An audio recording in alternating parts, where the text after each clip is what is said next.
Convex lens formula. Students, जिस तरह कि हमने डिराइव किया था mirror formula, spherical mirror formula, अब हम यहाँ पर कन्वेक्स लेंस के लिए उसी तरह का एक मैथमेटिकल एक्सप्रेशन डिराइव करेंगे।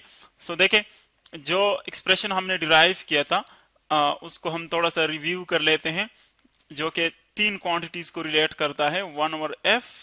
1/f is equal to 1/p plus 1/q। इसमें अगर आप देखें हमारे पास तीन क्वांटिटीज हैं। जो f है, स्मॉल f, वो रिप्रेजेंट कर रहा है फोकल लेंथ को, p रिप्रेजेंट करता है distance of the object from lens, और q जो है वो है distance of the image from lens. तो फर्स्ट ऑफ ऑल तो हम यहाँ पर ये जो इक्वेशन है ये हम डिराइव करेंगे इस लेक्चर में। फर्स्ट ऑफ ऑल अगर आप देखिए, हम डायग्राम पर डिस्क्रिप्शन देंगे कि किस तरह जो हमारे पास मुख्तलिफ पार्ट्स है डायग्राम्स के, उनकी मदद से हम किस तरह ये लेंस फार्मूला जो है वो डिराइव करेंगे। सो देखें, चूंकि ये हमारे पास कन्वेक्स लेंस फार्मूला है, सो हम कन्वेक्स लेंस यूज करेंगे। और कन्वेक्स लेंस जिस तरह के हम डिटेल के साथ पढ़ चुके हैं, कन्वेक्स लेंस वो होता है जो कि मिड से यानी दरमियान से मोटा होता है, थिक होता है, और जो एजेस है वहां से थिन होता है, बारीक होता है। देखें, जो इसके एजेस है, एक ये एज है इसकी और एक ये एज है, यहाँ से ये थिन है, बारीक है, पतला है, और जो दरमियान वाला पोर्शन है वहां से ये मोटा है। तो इस तरह के लेंस को हम क्या कहते हैं? कन्वेक्स लेंस कहते हैं। इसके सामने हमने देखे एक ऑब्जेक्ट रखा हुआ है, यहाँ पर आपको नजर आ रहा है ये ऑब्जेक्ट है, नीचे हमने लिखा हुआ है ऑब्जेक्ट। ऑब्जेक्ट को जो इसका लोअर पार्ट है उसको हमने ए से रिप्रेजेंट किया है, ए, और जो अपर पार्ट है हेड उसको बी से रिप्रेजेंट किया हुआ है।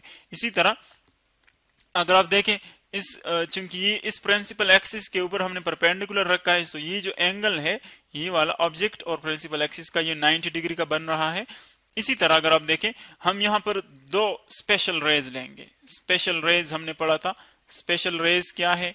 स्पेशल रेज वो है जिनकी मदद से हम देखते हैं कि इमेज जो है वो कहां पर बनेगी। स्पेशल रेज, अगर यहां पर अब दो रेज की बात करें, सो फर्स्ट ऑफ ऑल जो रे हमने ली है, देखिए ये वाली जो कि बिल्कुल पैरेलल जा रही है इस प्रिंसिपल एक्सिस को। ये जो लाइन है, जो डॉटेड लाइन है, इसको हम प्रिंसिपल एक्सिस कहते हैं, जो कि एफ, ओ और सी से पास होती है, इसको हम प्रिंसिपल एक्सिस कहते हैं। जो प्रिंसिपल एक्सिस की रे आती है, पैरेलल रे आती है प्रिंसिपल एक्सिस की, उसको हम अगर आप देखें तो वो आफ्टर रिफ्रैक्शन क्या करती है? एफ से पास होती है, फोकस पॉइंट से। इसको हम कहते हैं प्रिंसिपल फोकस, जो कैपिटल एफ है। यानी जो भी पैरेलल रेज आती है प्रिंसिपल एक्सिस के पैरेलल रेज, तो जब वो यहाँ पर इस लेंस से पास होती है, रिफ्रैक्ट होती है, तो वो हमेशा इस एक पॉइंट पर कन्वर्ज होती है, जिसको हम एफ कहते हैं, प्रिंसिपल फोकस इसको हम कहते हैं। इसी तरह दूसरी स्पेशल रे जो है, एक हमारे पास ये आ गई स्पेशल रे, और दूसरी स्पेशल रे ये है जो कि डायरेक्टली देखिए ओ से पास हो रही है। सो एसी रे जो कि डायरेक्टली ओ से पास होती है, वो अपना जो डायरेक्शन है वो चेंज नहीं करती, वो सीधी इससे पास होती है, यानी बेंड नहीं होती। तो अगर आप देखें इन दोनों रेस को जो कि रिफ्रैक्ट होती है, पास होती है, सो यहां पर ये दोनों मिल जाती है। जहां पर ये दोनों मिल जाती है वहां पर क्या बनता है? इमेज बनता है। और इमेज को हमने देखे यहां पर शो किया हुआ है, ये इमेज यहां पर बनता है इन दोनों का। चूंकि प्रिंसिपल एक्सिस से ये इमेज नीचे बनती है, तो इसीलिए ये क्या होगी? इन्वर्टेड होगी।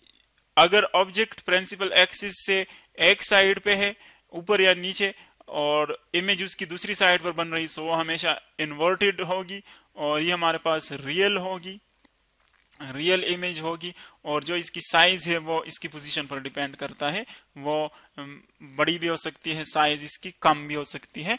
सो देखे कहां पर इसकी साइज कम होगी, कहां पर ज्यादा होगी, वो इसकी पोजीशन पर डिपेंड कर रहा है। सो देखे ये तो हमारे पास इसकी आ गई स्पेशल रेज। और इमेज किस तरह बनती है? एक हमारे पास ये है कैपिटल एफ, जहां पर सारी पैरेलल रेज कन्वर्ज होती है। इस कैपिटल एफ और ओ के दरमियान जो डिस्टेंस है उसको हम फोकल लेंथ कहते हैं, जो कि ये हमने देखे शो की हुई है, फोकल लेंथ। इसी तरह ऑब्जेक्ट और जो मिरर है, लेंस है, उसके दरमियान डिस्टेंस को हम क्या कहते हैं? स्मॉल p, या यहां पर हमने उसको d से रिप्रेजेंट किया है। do का मतलब है डिस्टेंस ऑफ ऑब्जेक्ट।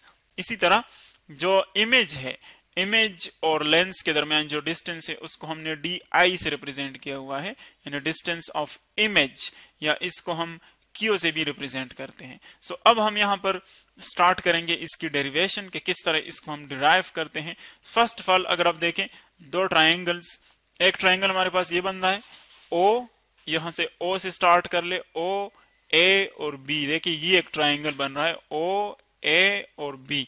तो अगर आप देखें ओ ए बी और इसका बिल्कुल अपोजिट इस साइड पे ये एक ट्राइंगल बन रहा है ओ ए प्राइम बी प्राइम, एक ये ट्राइंगल बन रहा है। तो अगर आप देखें इन दोनों लाइंस को अगर मैं यहां पर ड्रा कर लूं इस तरह, सो दोनों लाइंस बिल्कुल यूं है, एक पैरेलल लाइन है, पैरेलल इस तरह प्रिंसिपल एक्सिस, और जो दूसरी रहे है ये देखे ये इन दोनों ट्राइंगल को मैं यहाँ पर ड्रा कर रहा हूँ, ये दोनों ट्राइंगल बिल्कुल इसी तरह बने हुए हैं यूं।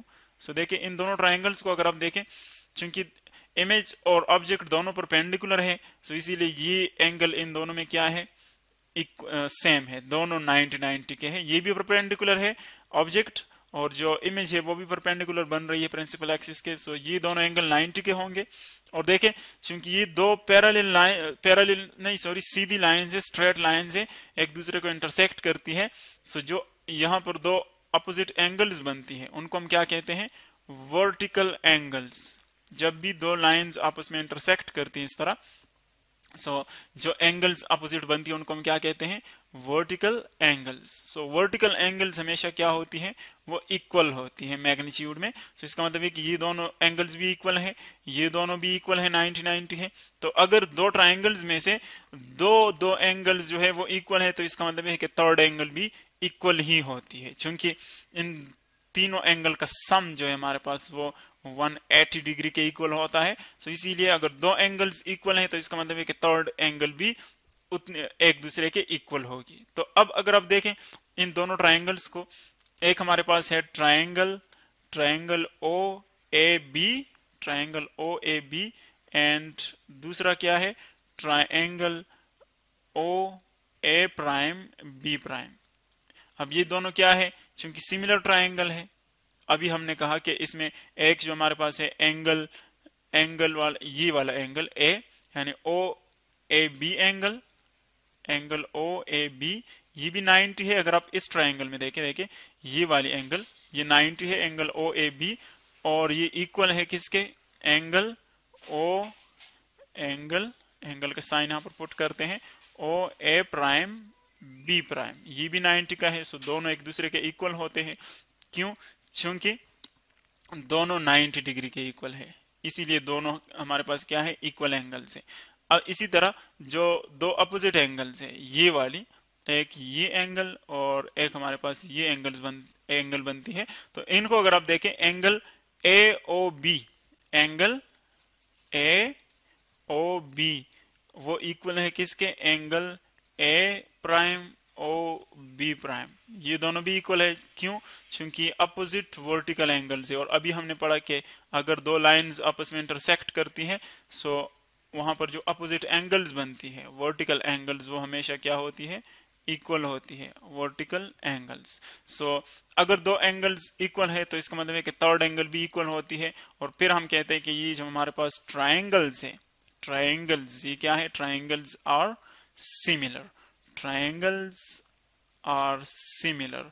अब देखें अगर सिमिलर ट्राइंगल है तो फिर हम इनसे कुछ और रिजल्ट्स भी निकालेंगे। कौन कौन से रिजल्ट्स निकालेंगे, फर्स्ट ऑफ ऑल अगर ट्राइंगल सिमिलर है तो इनके जो करस्पॉन्डिंग साइड्स हैं उनकी रेशो भी इक्वल होती है। यानी अगर मैं फॉर एग्जांपल इस साइड की और इस साइड की रेशो ले लूं, देखिए ये करस्पॉन्डिंग साइड्स हैं, परपेंडिकुलर में इनको ले लेता हूं। इसी तरह अगर मैं ये साइड ले लूं इसका, तो इसका करस्पॉन्डिंग साइड दूसरे ट्राइंगल में ये है, जो कि बिल्कुल उसी तरह बिहेव करता है, उसको हम करस्पॉन्डिंग साइड कहते हैं। तो करस्पॉन्डिंग साइड्स की जो रेशो है वो हमेशा क्या होती है, फिर इस सिमिलर ट्राइंगल्स की इक्वल होती है। यानी मैं लिख सकता हूं कि जो ए बी, एक ट्राइंगल का ये वाला साइड जो है ए बी और दूसरे का है ए प्राइम और बी प्राइम, ये इन दोनों साइड्स की इक्वल होगी। ये हमारे पास होगा O A divided by O A prime. ये एक इक्वेशन हमारे पास बन गया सिमिलर ट्राइंगल्स में से। अब देखें चूंकि हम और भी हमारे पास ट्राइंगल्स बनते हैं, तो इसीलिए बाकी डेरिवेशन को हम नेक्स्ट लेक्चर में कंटिन्यू रखते हैं, देखते हैं कि किस तरह हम इसको डिराइव करते हैं।